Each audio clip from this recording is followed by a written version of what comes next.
달고 쓰고 그리고 영원한 즐거움이 있다. 달고 쓰고 그리고 영원한 즐거움이 있다 라는 제목으로 하나님 말씀 증거하도록 하겠습니다.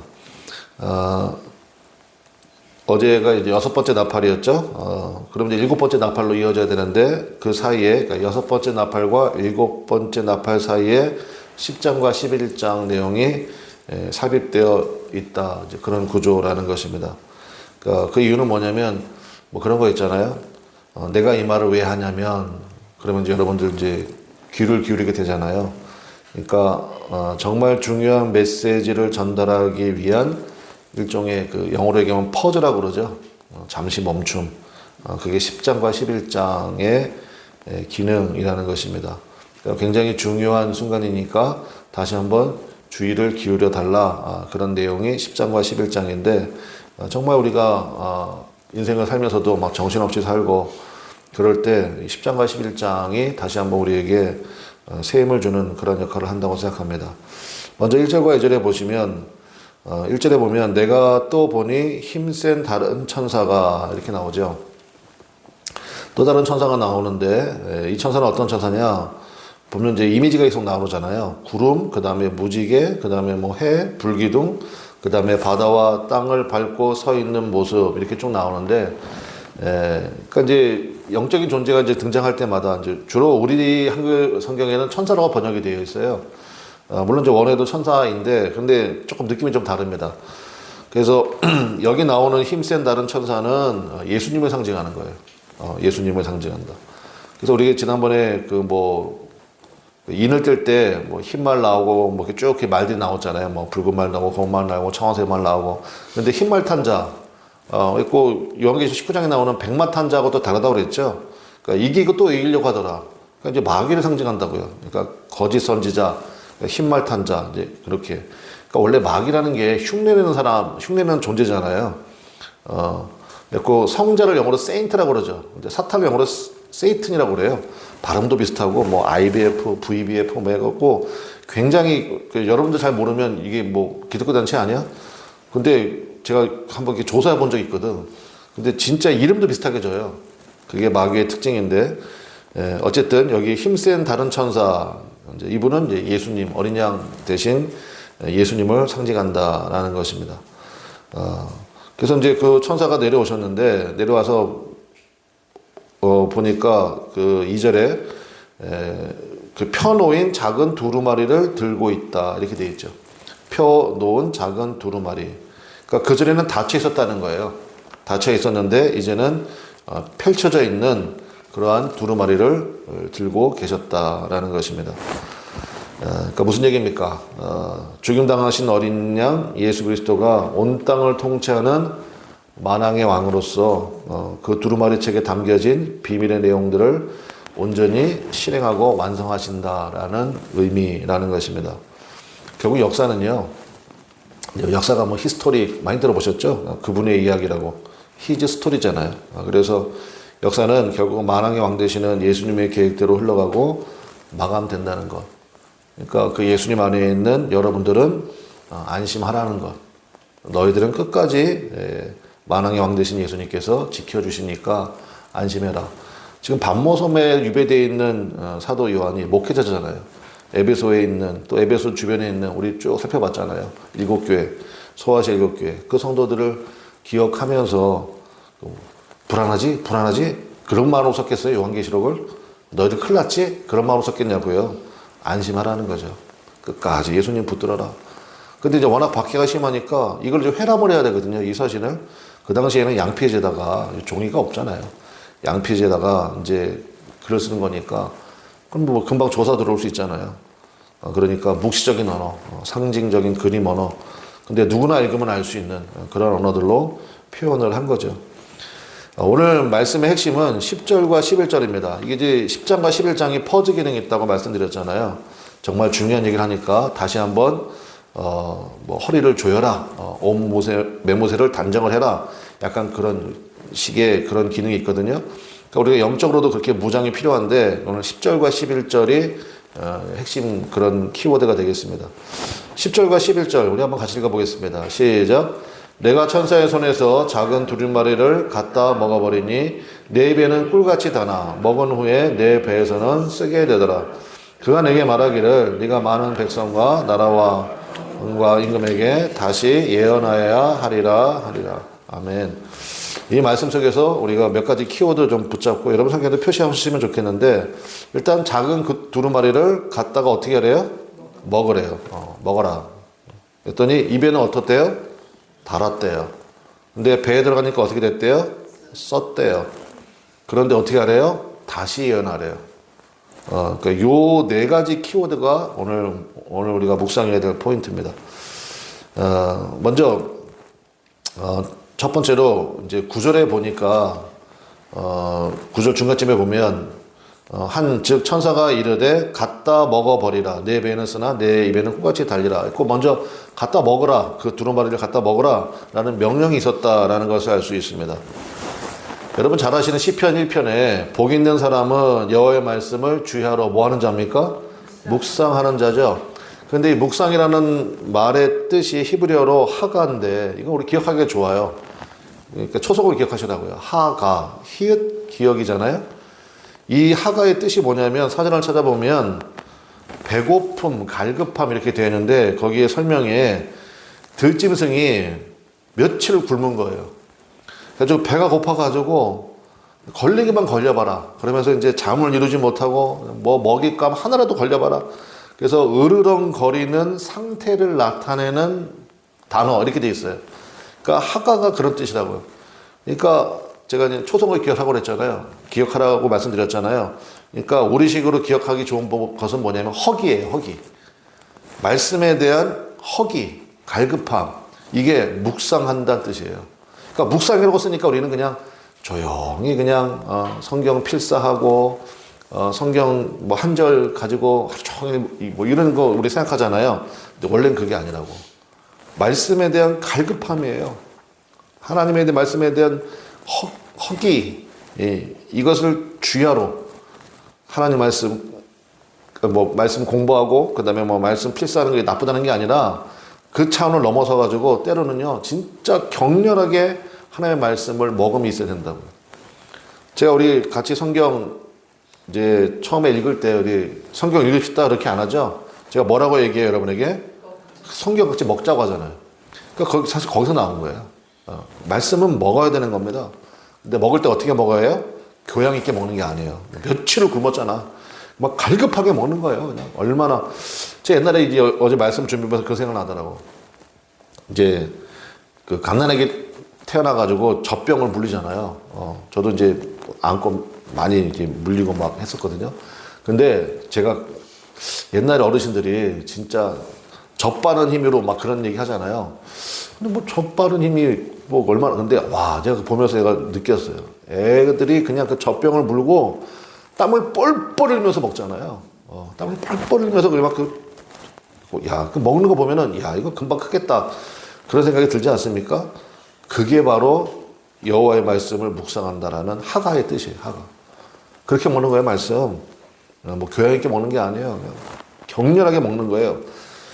요한계시록을 쓴 게 요한이고 또 사도 요한이 요한복음 썼잖아요. 요한복음에 제일 많이 나오는 말씀이 뭐게요? 예수님이 자기를 뭐라고 그러십니까? 나는 생명의 떡. 근데 사실 떡이라고 쓴 게 우리 이어령 우리 돌아가셨지만 이 교수님도 그거 제일 아쉬워했어요. 성경 번역에서. 이분은 이제 기호학자고 뭐 천재 중에 천재잖아요. 제가 예전에 한번 그분 방을 슬쩍 구경한 적이 있거든요.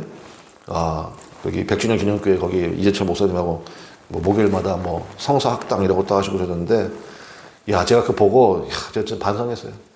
저렇게 나이 먹은 노인네가 컴퓨터를 그때 제가 보기에는 최신형부터 해가지고 한 책상에 6대인가 있었던 것 같아요. 예, 저렇게 많이 왜 있으신가 했더니 막 한번 보여주시더라고. 보면서 그렇구나. 그러면서 제가 반성을 했었는데, 어쨌든 그분이 제일 아쉬워하는 게 그거였어요. 이거 왜 떡이라고 번역을 했냐는 거예요.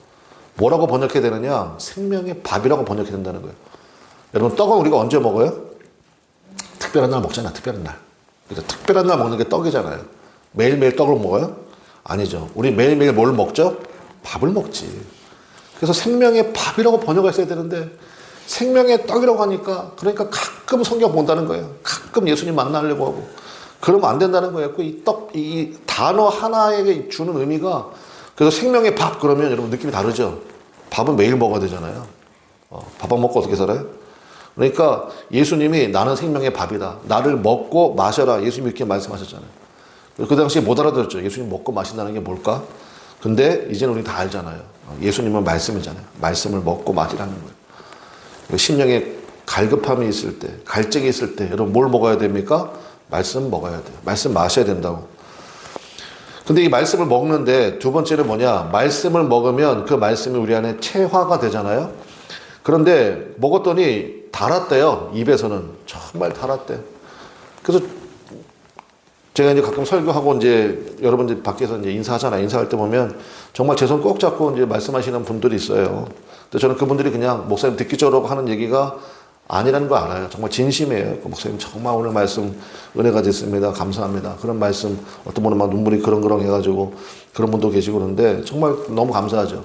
그러니까 말씀 들을 때는 이렇게 꿀같이 달다고요. 근데 문제는 그 다음이야. 꿀같이 달았는데 그 말씀대로 살아가려고 하면 어떻습니까? 쓰다는 거예요. 고난이 있다는 거예요. 말씀대로 살려고 하면 고난이 있습니다. 그래서 말씀 먹을 때 달게 먹는 거 굉장히 중요해요. 근데 달게 먹었습니까? 그러면 그것이 내 배에서는, 그러니까 체화가 됐다는 거 아니에요? 말씀이 육화가 된 거예요. 그리고 말씀대로 살아가려고 기준을 삼았잖아요. 그러면 삶에서는 쓰다라는 겁니다. 이 말 왜 하겠습니까? 예상하고 감당하고 가라는 거예요. 뭐 여러분 잘 아시는 말씀 있잖아요. 마태복음에 나오는 예수님의 산상수. 심령이 가난한 자가 복이 있다고 말씀하시고, 애통하는 자가 복이 있다고 그러고, 화평케 하는 자가 복이 있다고 그러고, 그런 말씀이 쭉 나오잖아요. 그 다음에 남들이 네 겉옷 달라고 그러면 속옷까지도 내어주고, 뭐 오리를 가자고 그러면 심리를 가지고, 오른뺨 맞으면 왼뺨도 갖다 대주고. 그러니까 여러분 그 말씀 여러분 기억하시잖아요. 그러면 그래, 내가 화평을 누리는 사람이 아니고 화평케 하는 자가 돼야 되겠구나. 그러니까 이제 그런 거 하려면 부지런해야 된다고요. 그 다음에 다른 사람이 알아주건 못 알아주건 그냥 말없이 섬기고, 이런 일들이 계속 감당해야 될 거 아닙니까? 제가 지난주에 어떤 분, 다른 교회 다니시던 분인데 그분 얘기 들었는데, 뭐 우리 교회에서 맛있는 먹는 애찬이 소문이 좀 났나 봐요. 그래가지고 자기 교회도 이렇게 좀 하고 싶다고, 그래가지고 이렇게 한다고 이렇게 알려줬대. 그래서 우리도 그렇게 하자고. 우리하고 교회 비슷해요, 규모가. 근데 그렇게 했는데 난리가 났대. 난리가 나고 한 분은 교회를 안 나온대. 그래서 사모님한테 전화해가지고, 그 교회 사모님 왜 이렇게 힘들게 하냐고. 나 안 나올 거라고. 근데 그분이 뭘 맡았냐? 콩나물 무침? 죄송합니다. 그랬대. 그 말씀대로 살려고 하면, 그래 우리도 그렇게 해봐야지 하면 이게 힘들다고. 여러분 그게 보통 일이 아니에요, 그거. 그러니까 뭐 그뿐만이 아니죠. 뭐 여러 가지 일들을 하는 거 보면 참 그 말씀대로 살아가려고 하면 씀이 있다고요. 쓰다는 거 아시잖아요. 비터니스.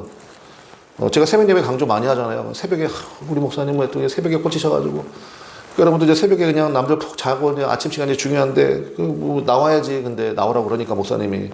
그래서 근데 그렇게 나오라고 그래도 또 안 나오는 분도 있지만 어쨌든 이렇게 나오잖아요. 그러면 여러분 뭐 상쾌합니까? 힘들지. 씀이 있는 거예요, 원래. 말씀대로 살려고 하면. 이게 정상적인 신앙생활이라는 것입니다. 독일의 신학자였던 디트리트 보네퍼, 이 목사님 순교하셨는데, 이 목사님이 엄청난 신학자이기도 하거든요. 뭐 여러 가지 책을 쓰는데 저는 다른 건 기억 하나도 안 나. 근데 딱 한 가지는 기억나. 뭐가 기억나냐면 예수님이 말한 거 간단하다는 거예요. 그분이 뭐라 그랬냐? 와서 죽으란 얘기 아니냐. 뭐 복잡하지 않다는 거예요. 십자가를 지고 나를 쫓으라. 십자가가 뭐 문학적인 표현입니까? 아니라는 거예요. 예수님 우리에게 간단하게 말씀하셨다는 거예요. 내가 진린 거 믿냐? 영원한 영생이 있는 거 믿냐? 부활이 믿냐? 그럼 와서 죽어. 그 얘기라는 거예요. 그래서 이 목사님은 진짜 가서 죽었어요. 그 감옥에서 이제 순교하시고 그랬는데, 굉장히 우리들 가운데 주는 인사이트가 있죠. 말씀을 먹어야 되잖아요, 우리가. 예수님 생명이니까. 말씀 먹으면 입에서는 달아요. 이제 말씀대로 살려고 하면 어때요?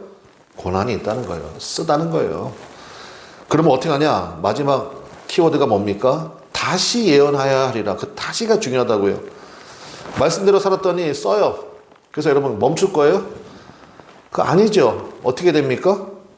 다시 그 말씀을 선포하고 그 말씀을 또 먹고 그 말씀대로 또 살아가려고 애쓰고 그러다가 또 힘들어. 그러면 또 잠시 뭐 중단할 수 있죠. 그런데 또 말씀의 허기가 몰려오잖아요. 그렇잖아요. 여러분 작정하고 그러실 리는 없겠지만 작정하고 그래 내가 그동안 너무 열심히 신앙생활해서 한 2달 동안은 쉬어야 되겠어. 한번 쉬어보십시오. 네. 엉망진창 될 거예요. 그 말씀이 우리를 붙들어 주시는 것이고 그 말씀이 우리의 삶을 이끌어 주는 것이고 참 그 말씀으로 살려고 하면 정말 남에게도 말할 수 없는 그런 눈물이 있고 애통이 있고 누구는 성질 없나? 뭐 이런 거 있잖아요. 그런데 분명히 저 사람이 나를 때렸거든. 그런데 예수님이 말씀하셨잖아. 가만히 있으래 그냥. 주의 십자가 바라보래. 그러니까 뭐 이러지도 못하고 저러지도 못하고 그냥 속은 막 우라통이 터지고 근데 어떡합니까? 가만히 있으니까 가만히 있어야지. 그냥 당해야 된다고요. 그러니까 이게 뭔가? 나는 뭐 바본가? 막 이런 생각도 들고 막 그렇잖아요. 근데 그게 정상적인 신앙생활이라는 거예요. 정상적인 신앙생활. 그리고 그 말씀이 또 갈급해지고 근데 여러분 그거 있잖아요. 아까 제가 갓난아기 얘기했지만 갓난아기는 뭐 그 정도 먹으면 되잖아요. 근데 애가 커. 그러면 그때 뭐 그거 갖고 됩니까? 안 되지. 근데 여러분 어떻습니까? 옛날이나 지금이나 말씀 먹는 분량이 딱 그 정도예요. 그래서 성장이 없는 게 아닌가? 한번 자기 스스로 한번 반추해 봐야 됩니다. 저도 기억이 나요. 저도 중학교 한 2학년 때까지는 옛날에는 키 순서로 자리를 앉았잖아요. 중간쯤 앉았어요. 중간쯤. 반에서 한 20 몇 번인가 막 그러고 그랬다고요. 그런데 중학교 3학년에서 고등학교에 올라갈 때 그때 제가 기억나. 저희 어머니가 저한테 그랬어. 너는 돌아서만 밥 먹고 돌아서만 밥 먹냐? 그랬거든요. 근데 정말 그러더라고. 엄청 먹었어. 제가 봐도 내가 이렇게 먹어도 되나? 싶을 정도로 먹었어. 그러니까 막 1년에 막 13cm, 14cm 막 이렇게 크더라고요. 먹어야 돼요. 말씀에 대한 갈급함. 이게 뭔가 하는데 그게 아니고 다시 말씀에 허기가 몰려오고 그럼 다시 입엔 달다고 그랬잖아요. 막 세임이 주고 그래 이게 은혜야. 또 말씀대로 살아봐. 근데 또 지쳐. 고난이 와. 근데 다시 말씀 먹고 이게 마지막 때를 살아가는 성도들의 마땅한 모습이라는 것입니다. 오늘 설교 제목이 달고 쓰고 그리고 영원한 즐거움이 있다 그랬잖아요. 근데 이 요한이 쓸 때 이걸 요한이 갑자기 막 하늘에서 떨어지고 땅에 솟구쳐가지고 이 계시 말씀 받는 게 아니라 요한도 성경이 있었을 거 아니에요. 요한이 가진 성경은 구약 성경이겠죠. 그러니까 에스겔서에 거기도 에스겔 선지자에게 하나님이 선사가 나타나가지고 말씀 먹어라, 두루마리 먹어라 이런 이미지가 있다고요. 시편에도 있는데 여긴 찾아보겠습니다. 시편 119편 이거 찾아보고 말씀 마칠게요. 시편 119편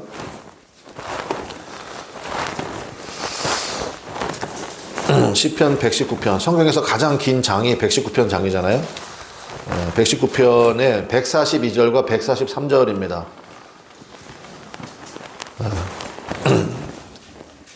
그러니까 요한이 지금 요한계시록 10장에서 얘기한 이미지가 저는 시편 119편에서 가져온 것 같아요.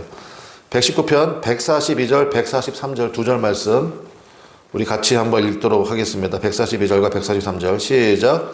주의 의는 영원한 의요 주의 율법은 진리로소이다. 환난과 우환이 내게 미쳤으나 주의 계명은 나의 뭐가 됩니까? 즐거움이 된다는 거예요. 주의 의는 영원한 의고 주의 율법은 진리. 그래서 우리가 그 말씀을 사모하죠. 근데 그 말씀을 먹었더니 환난과 우환이 내게 온다고요. 말씀대로 순종하면 고요하던 이 갈릴리 호수가 갑자기 막 폭풍이 일어날 수 있어요. 말씀대로 보면 순종했는데 왜 폭풍이 일어나지? 일은 안 되니까요. 기도 안 하던 사람이 갑자기 기도하잖아요. 그러면 막 갑자기 몸도 아프기 시작하고 막 정신없이 막 일도 막 잘 되는 것 같은데 막 이상한 일이 벌어지고 그 시간을 견뎌야 돼요. 그 시간을. 그래야 영적 근육이 생기는 거예요. 그러면 어떤 일이 기어져요? 종국적으로는 주의 계명은 나의 뭐가 됩니까? 즐거움이 돼요. 정말 여러분 말씀에 중독되십시오. 다른 거 중독되지 말고 그 말씀에 대한 갈급함, 하가 기억하시라고. 기도합시다. 우리 주여 한번 부르고 간절히 기도하겠습니다. 하나님, 그 말씀의 갈급함이 내 안에 불이 뜻이 일어나기 원하고 주의 말씀을 좀 격렬하게 먹는 그런 은혜를 부어주십시오. 그래서 그 말씀대로 또 살아가게 하시고 그 말씀 가운데 고난이 있을 때 그 고난이 결국 우리에게 영적 유익이 됨을 믿습니다. 그래서 우리 10년 가운데 진짜 그 즐거움, 하늘의 즐거움, 세상에 흉내를 쳐낼 수 없는 그 기쁨과 즐거움이 가득하도록 우리 교회가 또 그런 교회가 될 수 있도록 기도하시고 여러분 10년도 마찬가지고 우리 그 기도 같이 하면 좋겠습니다. 다 같이 주여 한번 부르고 간절히 기도하겠습니다. 주여 하나님 아버지 역사하시고 인도하여 주셔서 이 은혜를 우리 가운데 부어 주시옵소서. 주의 말씀이 하나님 아버지여 주여 우리에게 너무너무 소중하고 그 말씀 없으면 우리는 살 수가 없습니다.